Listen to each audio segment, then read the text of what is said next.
Give me the order. I'll fix the errors. Poor beggar girl saved Billionaire's $500 million worth company. Picture this. A marble boardroom table stretching longer than a limousine. Around it sit men and women in tailored suits, tapping pens, whispering behind manicured hands. Their smirks are sharp, their laughter even sharper. And at the end of the table, a billionaire stone-faced, weary, surrounded by people who were supposed to be his allies. Then the doors creak open. In walks a girl they don't recognize. Thin frame, clothes patched with more stitches than fabric, dust on her shoes, hair pulled back with nothing but determination holding it together. A beggar girl, a nobody at least. That's what they saw. One of the executive scoffs, leaning back in his chair. What's this charity hour? Another chuckles, flipping through papers as if her presence is an inconvenience. The room feels like it might split apart under the weight of their arrogance, and then she speaks. Her voice is steady, sharper than any boardroom insult. Give me the order, she says, eyes locked on the billionaire. I'll fix the errors. Silence. The kind that makes your pulse loud in your ears. For the first time in months, the billionaire looks up from the storm of betrayal around him. There's something in her tone and audacity that no polished consultant or high-priced lawyer had dared. The executives burst out laughing, of course. To them, it's absurd. How could a street girl fix what an empire of experts couldn't? But if only they knew. She had already seen the cracks in their foundation. She had spotted the lies they'd been feeding him, the numbers that didn't add up. The reports riddled with deceit, because here's the twist no one saw coming. The greatest threat to the billionaire wasn't his competitors. It was his own board of directors. The very people seated at that polished table were draining him dry, positioning themselves to sell him out. And the only one brave or desperate enough to call it out was the girl they dismissed as worthless. What happened next would flip every power dynamic in that room. The beggar would become the savior. The billionaire would discover who his enemies really were. And the boardroom sneers, they wouldn't last long.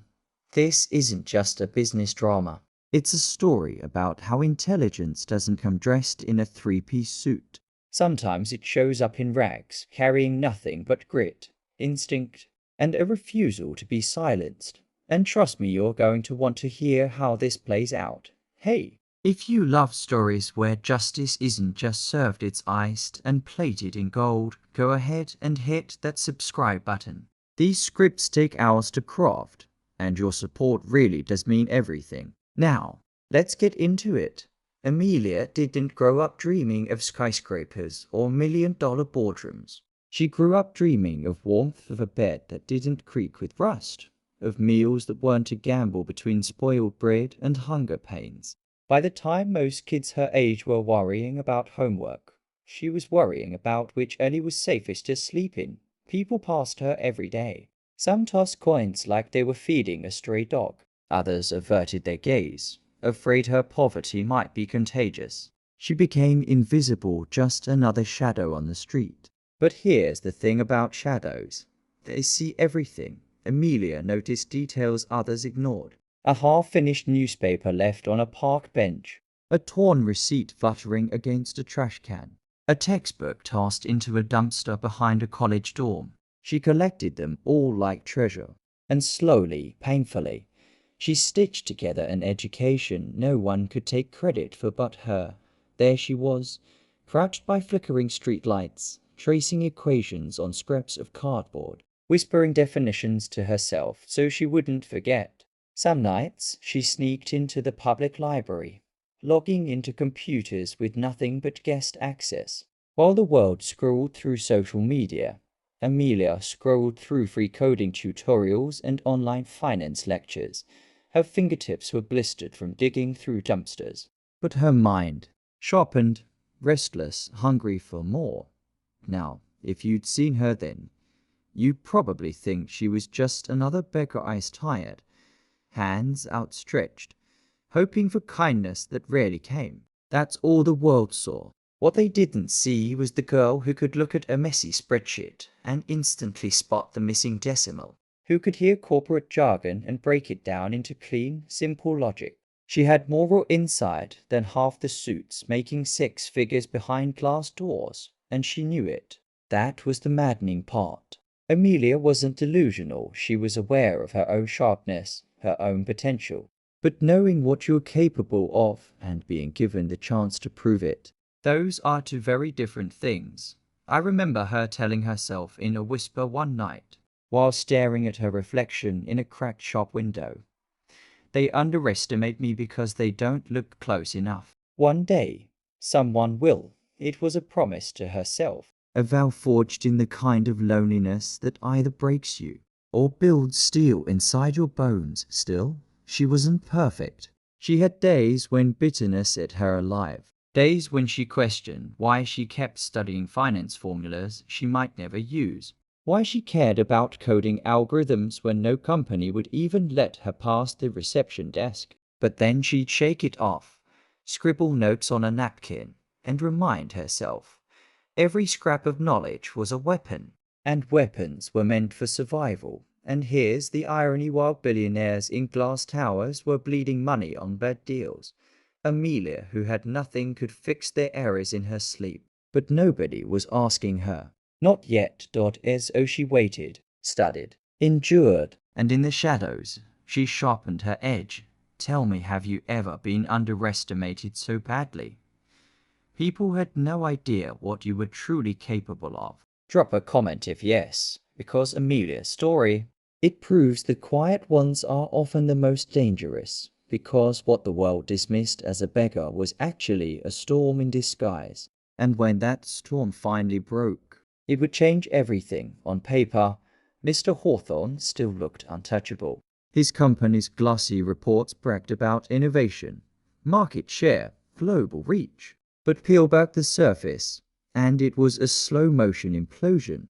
The boardroom buzzed with polished smiles that hid sharpened knives. Executives were siphoning funds into shell accounts, forging contracts, bleeding the empire dry one quiet signature at a time. They wore suits worth more than some people's annual salaries, and yet behind closed doors, they whispered about selling off his legacy piece by piece. And the competitors, they could smell it. Rival firms circled like vultures over a dying lion. Every stumble made the headlines. Every rumor drove stockholders closer to panic. Hawthorne knew something was wrong. He wasn't a fool. But here's the cruel irony. When you're at the top, it's hard to know which warning signs are real and which are paranoia. His so-called advisors only deepened the confusion. Men and women he'd once trusted were suddenly pushing suspicious deals, promising quick fixes, insisting his best option was to surrender control. Imagine that. Being surrounded by voices that only wanted your failure, but still clapping you on the back like they had your best interests at heart. Now, here's where Hawthorne's pride became both his armor and his curse. He had built this company from the ground up, sweating through nights when banks wouldn't lend him a dime, to admit he needed outside help, to confess he might not see the battlefield clearly anymore. That felt like betrayal of everything he'd fought for. So he played along, stoic, silent, pretending he wasn't bleeding out while the wolves closed in. But the stress showed. His shoulders carried a weight you couldn't ignore. His eyes, once sharp and calculating, were ringed red from nights spent pacing.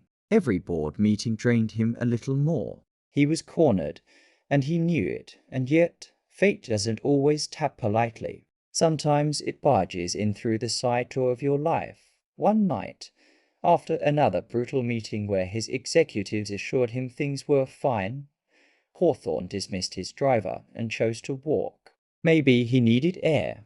Maybe he wanted to feel the ground beneath his feet instead of the cold steel of his office tower. Whatever the reason, he cut down a side street, and that's where he saw her. Amelia. She was crouched near a diner's back alley, scribbling numbers on the back of an old pizza box with a stub of pencil. Around her, trash bags spilled their contents. The neon sign buzzed, and a chill clung to the night air. but she was lost in focus, muttering equations under her breath like they were prayers. Hawthorne slowed, curious despite himself. He was a man drowning in fraudulent spreadsheets, and here was a girl scrawling calculations in the shadows like her life depended on it. He watched long enough to realize she wasn't doodling.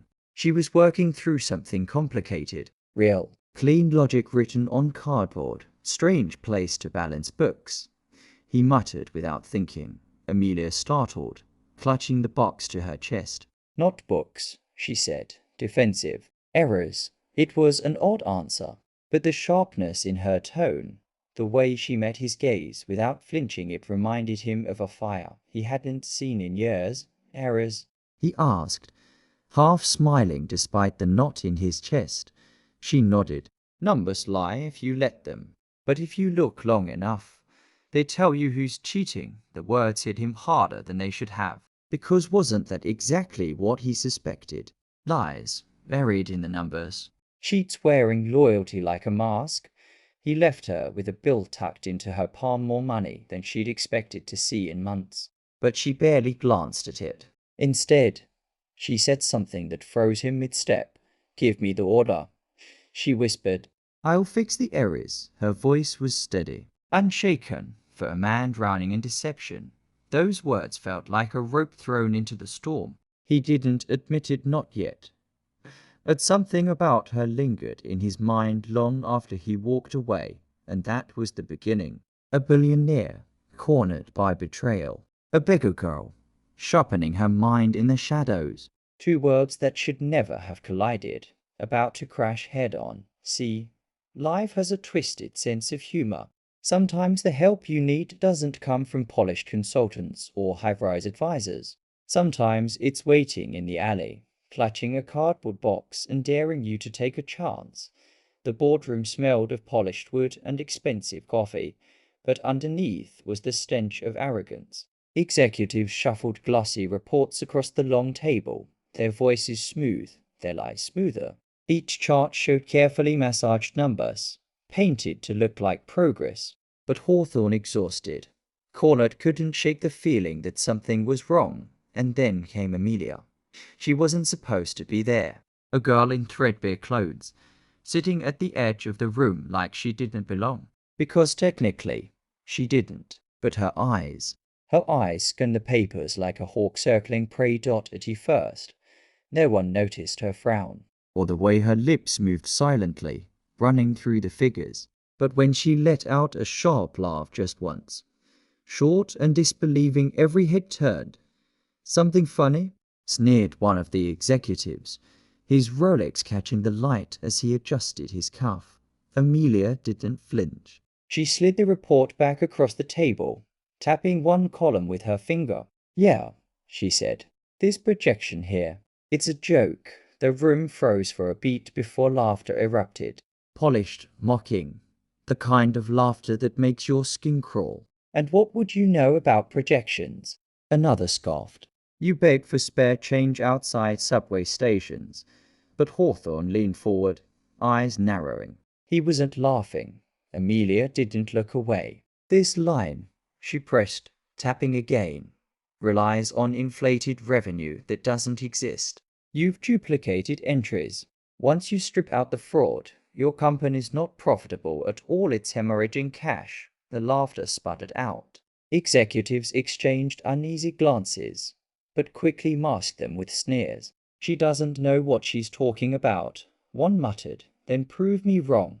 Amelia shot back, her voice slicing through the air. For a moment, the only sound was the ticking of the boardroom clock. Hawthorne's gaze was locked on her, searching her face. What he saw wasn't desperation. It wasn't recklessness. It was certainty. Who let her in here? One director snapped, his voice cracking just enough to betray his nerves. Hawthorne's voice was quiet, but firm. I did. That silenced them, and Amelia, seizing the moment, leaned forward. Give me the order. I'll fix the errors. 7 words. Simple, audacious, dangerous. The executives erupted again. But this time the laughter was nervous, tinged with panic. This is absurd. She's unqualified. You can't hand $1 billion company to a what? Amelia interrupted, her voice steady. To someone who actually sees the truth. Her words hung in the air like a blade. Hawthorne studied her. In her face, he saw echoes of himself decades ago, hungry, unshaken, dismissed by men just like the ones now squirming in their chairs. Pride battled with reason inside him. He had built his empire alone, but right now, standing alone might destroy it. And here was this girl, dirt on her shoes, fire in her eyes, daring him to take a risk. He felt the board's pressure closing in. If he sided with her, he'd be mocked, ridiculed, possibly destroyed. If he didn't, he knew deep down he'd lose everything anyway. So which was worse? Betting on a girl with nothing to lose, or continuing to trust men who'd been carving pieces out of his empire for months? That was the question, and as Amelia's words echoed in the boardroom, "Give me the order. I'll fix the errors." You could see the shift in Hawthorne's face. Not surrender, not defeat. Something else, hope, but whether he'd act on it. That was the cliffhanger no one in that room could predict. So tell me, if you were in Hawthorne's shoes, would you take that gamble? Would you put your life's work into the hands of a stranger the world calls worthless? Because that's the decision he faced. And the choice he made next would change everything. The next morning, Amelia walked into the lion's den with nothing but a borrowed laptop and a quiet fire in her chest. No designer suit, no credentials, just raw conviction. The board had expected her to fold. They thought the pressure, the scale, the sheer weight of Hawthorne's empire would crush her. But Amelia wasn't intimidated. She had grown up in chaos, navigating hunger, dodging con artists, surviving on instincts sharper than any corner office lawyers. To her, this wasn't pressure. This was clarity. She started with the numbers. Spreadsheets bloated with phantom revenue, contracts written in fine print designed to bleed the company dry. It didn't take her long to see the patterns. Fraud leaves fingerprints, and these executives had been sloppy. Duplicate invoices, offshore shell companies, vendors that didn't even exist. Amelia traced every thread until the lies unraveled like cheap yarn. One afternoon, she slid a document across Hawthorne's desk. "This supplier? It's fake. The money's being funneled back to one of your own directors." Hawthorne's jaw tightened. He had suspected betrayal, but seeing it laid bare black ink on white paper was a different kind of wound. Another day, she confronted the marketing team. "This campaign was designed to fail," she said, pointing at projections. "You didn't miss the target. Someone set it up so you couldn't hit it." They stammered excuses, but Hawthorne watched in silence. For the first time in years, he saw truth being spoken in his boardroom. And it wasn't coming from the men in suits. It was coming from the girl everyone had mocked. Amelia worked through nights. Coffee-stained notebooks stacked beside her. Lines of calculations scribbled by hand. When spreadsheets couldn't keep up, she built strategies from the ground up, leaner, sharper, uncorrupted. It was survival math. The kind you learn when you've had to stretch a single dollar for a week, and slowly. Hawthorne noticed something. The more she took down lies, the more he realized she was the only person not asking for something in return. The only one not protecting their seat at the table. She wasn't there for power or money. She was there because she hated seeing people take advantage of weakness. One night, long after midnight, he asked her, "Why are you doing this?" Amelia didn't look up from her screen. "Because I know what it feels like to be written off. And I can't stand watching them do it to you." Simple, honest, brutal. And for the first time in a long time, Hawthorne felt something foreign. Trust, of course. The board hated it. They whispered in corners, plotted in hushed voices. Who was this girl? Where had she come from? Why was she still here? But the numbers didn't lie. Every fraudulent contract Amelia exposed, every sabotage she uncovered, tightened the noose around their necks and outside those marble walls. The world began to notice. Whispers spread across social media. Anonymous posts, cryptic tweets, Rumors about a mysterious outsider who had walked into the company and started flipping it upside down. Some called her a fixer. Others said she was Hawthorne's secret weapon. Memes popped up. The beggar girl with the billion-dollar brain. The irony wasn't lost on Amelia. She had once begged for scraps outside the very building. She now stormed through with files under her arm. The same security guards who used to shoo her away now held the door open. Still, the real battle wasn't out there. It was inside. Executives tried to corner Hawthorne in private meetings. They told him she was a distraction, a liability, a nobody. They dressed their panic in polished arguments, but underneath was fear. Fear that their house of cards was collapsing, and Hawthorne listened. Politely, quietly. But every time they spoke, his eyes drifted to Amelia working in the corner, muttering numbers under her breath, scribbling notes at lightning speed. He could see it now. She wasn't just solving problems. She was teaching him how to see again. Why the third week, the empire that had been crumbling started to show signs of life. Stock prices steadied. Investors who had been ready to jump ship began to call back. Journalists sniffed around, eager for the story. But inside Hawthorne's office, Amelia didn't care about stock prices or press. She cared about one thing: truth. Every time I pull on a thread, she said one evening, slamming down another file, it leads back to someone in this building. They didn't just sabotage you. They sold you out. The words hung heavy. Hawthorne knew she was right, but hearing it aloud felt like a blade through the ribs. And yet, he didn't look broken anymore. He looked alive, because for the first time in months, he wasn't standing alone. It makes you wonder, doesn't it? Would you trust a complete stranger with your life's work if everyone else around you had failed? Would you risk everything on the person the world said was least qualified? Hawthorne did, and that decision would change the game forever. The board didn't go down quietly. Of course, they didn't. Cornered predators never do. Within days, whispers began circulating. Amelia wasn't a savior. They claimed she was a fraud. A street rat who conned her way into Hawthorne's trust.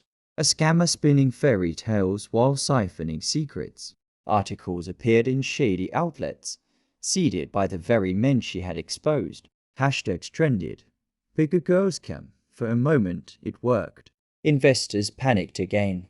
Employees eyed Amelia with suspicion in the hallways. Even Hawthorne's oldest friends began urging him to cut ties. "She'll ruin you," they said. "Don't gamble what's left of the empire on a stranger." But Amelia didn't flinch. She had weathered worse storms, and she knew the truth had teeth sharper than any rumor. She walked into the boardroom one blistering afternoon with a battered leather folder clutched in her hands. The directors were already there, polished and smug, rehearsed smiles hiding clenched jaws. They thought they buried her. Instead, she dropped the folder on the table with a thud that echoed like a gavel. "Forged signatures," she said simply, pulling out the first document. The room stiffened. This one tied to offshore accounts in the Caymans. Here embezzlement routed through shell corporations. And this backdoor deals with your competitors, designed to tank your own stock. Page after page, she laid it out. Cold, irrefutable. Not accusations, evidence. One director scoffed, trying to laugh it off. "This is nonsense. Fabricated by a desperate girl." Amelia's gaze was steady. "Funny, if it's fabricated. Why does your name sit under every transfer?" Silence. The kind that crawls under the skin and drains the color from faces. Hawthorne, seated at the head of the table, didn't speak. He didn't need to. His silence was a weapon, letting Amelia's words carve through the air like steel. And then she played her final card. Emails, thousands of them. Contracts, messages, private correspondences, all pulled from the very service the executives thought she couldn't access. Screens projected the proof across the boardroom wall. Every dirty deal lit up like a crime scene. There was no denying it now. No spinning the narrative. The board erupted, shouting, finger pointing, desperation thinly veiled as outrage. But it didn't matter. The truth was out, and Amelia had drawn the curtain back for everyone to see. Word traveled fast. Journalists pounced. Major outlets published exposes within hours. Suddenly, the hashtag shifted. Beggar Girlscom flipped to hashtag BeggarGirlTruth. Public opinion swung like a wrecking ball, and Hawthorne, he was vindicated. Investors who had fled returned in droves, this time with louder applause than ever before. The company's name, once a symbol of scandal, became a banner of resilience. And at the heart of it all stood Amelia, no longer the beggar girl, no longer invisible. She was the one who had stared down a billion-dollar machine and refused to blink. But let's be clear, it wasn't clean, and it wasn't easy. The men she exposed tried everything. Threats, legal suits, smear campaigns that clawed at the edges of her past. They tried to drag her back to the streets in the public's eye, and yet the proof was unshakable. Every forged signature, every stolen dollar, every backroom deal, Amelia had carved it into stone. And not even the most powerful board in the country could chip it away. By the end of that brutal war, the board had no choice but to resign in disgrace. One by one, they slipped out of power, their empires of deceit collapsing behind them. Some faced indictments. Others crawled away into obscurity, and Hawthorne's company, it didn't just survive, it roared back to life. For him, it was salvation. For Amelia, it was vindication.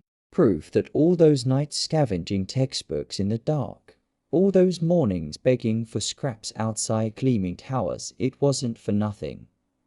She had faced men who thought themselves untouchable, and touched every single one of them where it hurt most. And here's the kicker. The girl they called a fraud, she became the reason the company was saved from collapse. The reason thousands of jobs stayed intact. The reason Hawthorne finally understood that brilliance doesn't always wear a suit, because sometimes the one everyone mocks is the only one who can see clearly. For Hawthorne, the strangest part wasn't that Amelia had saved his empire. It was why she did it. She had no stock options, no golden handshake waiting at the end, no private agenda. She simply stayed. Think about that for a second. A man who had been betrayed by his closest advisors, stabbed in the back by friends he'd once toasted with champagne, was rescued by a girl who had slept on concrete just weeks before.